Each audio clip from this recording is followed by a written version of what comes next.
ശക്തമായി മുന്നോട്ട് പോകാൻ തന്നെയാണ്. ഇപ്പോൾ കഴിഞ്ഞ ദിവസം രാജ്യവ്യാപകമായി തന്നെ ഈ സമരം ശക്തമാക്കുന്നതിനുള്ള ഇടപെടൽ നടത്തി. രാജ്യത്താകമാനം തന്നെ നിരവധി ക്രാന്തി കോർണർ ജന്തർ മന്ദറുകൾ ഉണ്ടാവുക, വലിയ സമരമായി മുന്നോട്ട് പോകാൻ നിരാഹാര സമരത്തിലാണ് അല്ലേ? നിരാഹാര സമരത്തിലാണ്. നാളെ പാർലമെന്റിലേക്ക് മാർച്ച് നടത്തും, അനുമതി നൽകിയാലും ഇല്ലെങ്കിലും. അനുമതി നൽകിയാലും ഇല്ലെങ്കിലും അത് പ്രഖ്യാപിച്ചതാണ്. ആയിരക്കണക്കിന് വിദ്യാർത്ഥികൾ ഇവിടെ എത്തിച്ചേരുന്നുണ്ട്. അത് ശക്തമായി തന്നെ മുന്നോട്ട് പോകുന്നു.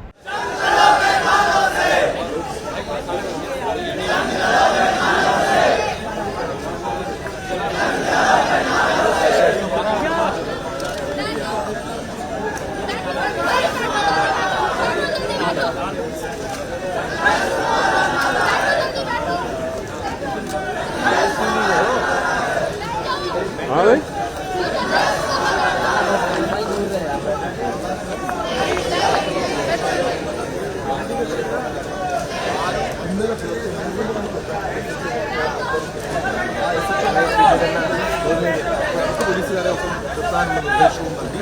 തുടർന്നാണ് ഈ ഓപ്പറേഷൻ